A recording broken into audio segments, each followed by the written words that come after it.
Então, gente, para essa segunda aula de filosofia dessa semana, a gente vai falar sobre o livro A Política, de Aristóteles. É um livro clássico para filosofia, cai em tudo quanto é prova, cai em Enem, cai em vestibular. E hoje eu vou falar sobre os conceitos principais do livro, que Aristóteles fala nesse livro. Vai começando aí então a leitura que eu vou explicando.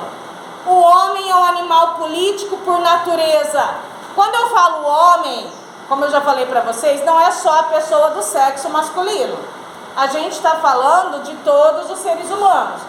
E o que é um animal político para Aristóteles? É aquele que vive em sociedade. Então, quando ele fala o homem é um animal político por natureza, ele está falando que todas as pessoas, para viver bem, estão em sociedade. Quem vive sozinho, longe de qualquer sociedade, essa pessoa, para Aristóteles, não é um ser humano.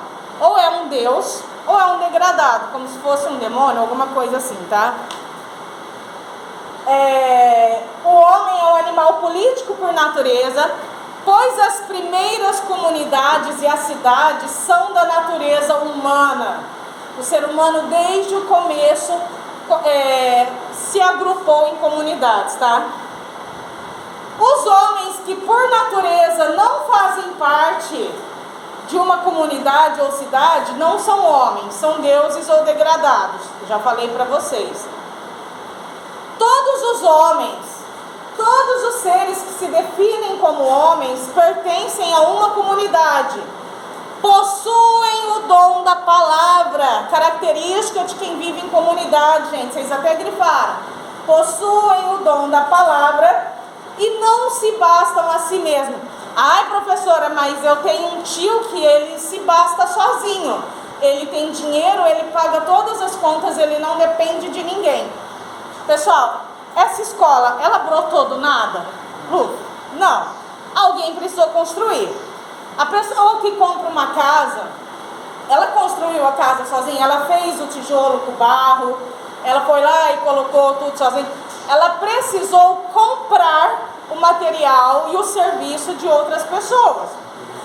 Eu me viro sozinha na minha casa. A roupa que vocês estão usando não foram vocês que plantaram a linhaça no quintal de casa, desfiaram o fio da linhaça, teceram o tecido, costuraram na mão com um dente de bicho, porque a agulha você tem que comprar de alguém. Então vocês dependem de outras pessoas. Vocês trocam os serviços por dinheiro, mas trocam.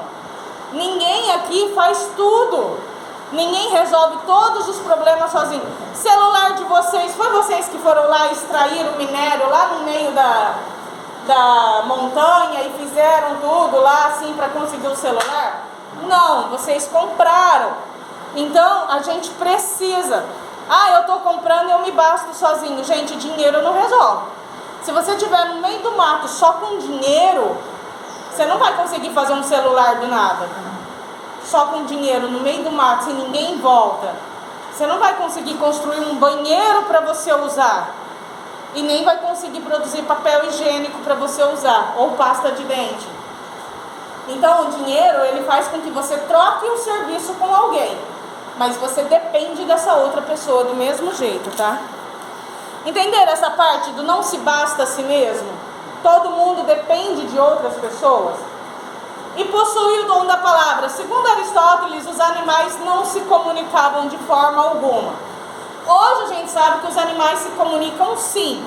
Os elefantes têm mais de 50 comandos, tem mais de 50 sons diferentes que eles fazem dentro da manada para identificar alguma coisa, se é perigo ou se não é.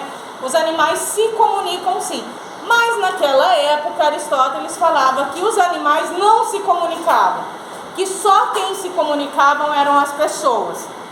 Gente, eu tenho para mim que Aristóteles não tinha um gato em casa. Porque quando você tem um gato em casa, você sabe que o gato te explica direitinho o que ele está querendo, o que ele está precisando. O cachorro é mais felizinho, tá tudo bem, mas o gato, quando ele não tá feliz, ele olha para você te julgando de uma forma que você fica pensando o que eu fiz, até você chegar à conclusão do que você fez pro gato estar te olhando daquele jeito. Verdade, não. Sim. Eu acho que Aristóteles não tinha gato em casa. O cachorro é mais bonzinho, infelizmente, assim, tadinho. Mas se você chutar o cachorro, daí a pouco o cachorro tá lá abanando o rabinho pra você, todo felizinho. Chuta o gato pra ver. Chuta o gato pra ver. Gente, eu amo gato, eu tenho 5 gatos em casa. Eu amo gato, mas que eles são diferentes, eles são. Porque um gatinho já me dá trabalho, Sônia. 5 e pretos, todos pretos. Gente, ponto não, na mesma linha aí. Essas características, quais são as características do homem como ser político? Possui o dom da palavra e não se basta a si mesmo. Eu estou repetindo porque eu estou respondendo a pergunta que eu fiz lá no final, para ver se vocês entendem e anota a resposta já, tá? Essas características o tornam um ser político. Isso é, um ser que não existe sozinho, que convive e se faz completo entre os outros homens, precisando saber conviver em harmonia. Pessoal, se tem mais de uma pessoa, tem conflito. Tem um outro filósofo que vocês já viram, que é o Jean-Paul Sartre, que ele fala que o inferno são os outros. Todo mundo vive muito bem se vive sozinho. Se você tiver que conviver com outra pessoa, você vai ter problema.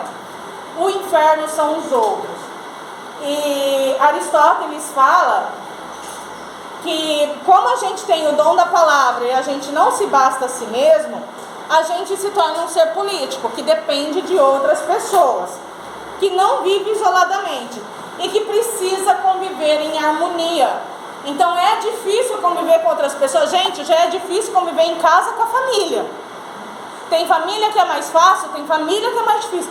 Agora imagina a hora que você está trabalhando, que você está na escola, que tem um monte de gente que não te conhece, que cuida de você de uma forma diferente, que te trata mal, que... Gente, conviver com o outro é muito difícil, é muito complicado. É um exercício diário, tá? No livro, qual livro? A Política. No livro, Aristóteles não se refere à igualdade simples ou aritmética. Ele fala que não adianta eu dar o mesmo salário para todas as pessoas. Tem pessoas que precisam de um salário maior e outras precisam de um salário menor. E ele não está nem falando da questão do educar. Ah, um fez tal faculdade, tem um salário maior, o outro não fez faculdade, salário menor. Ele falava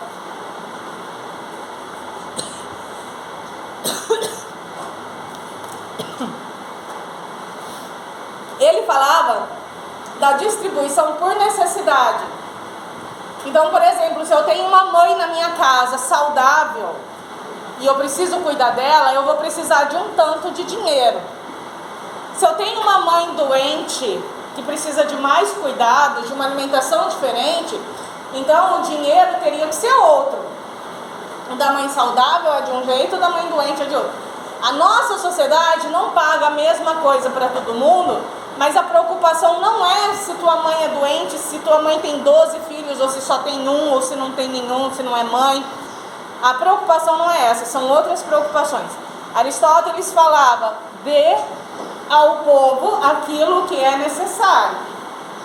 Mas Aristóteles não era político, era uma teoria dele. Mas ele não era político porque ele era professor do Alexandre o Grande, lá da Macedônia.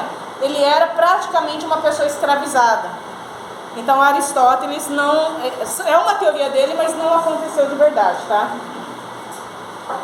A lei é o princípio que rege a ação dos cidadãos. Então, por isso, todos estão submissos à lei, tá? É a expressão política da ordem natural. E não só a lei escrita, também a lei moral. Também a lei moral, que são os costumes. Hoje, na nossa sociedade, praticamente não tem lei que não está escrita. Está tudo escrito. Mas, naquela época, existiam muitos costumes que eram tidos como lei, mas que não estavam no papel, tá? A gente evoluiu muito de lá pra cá, talvez até demais. Aí, gente, as duas perguntas. Primeiro, explique a conclusão aristotélica. O homem é um ser gregário. O que é uma pessoa gregária, gente? É uma pessoa que não vive sozinha. Por que Aristóteles fala que o homem é um ser gregário? Está lá no comecinho do texto. E depois, quais características tornam um homem um ser político? Já falei para vocês também no meio do texto, tá?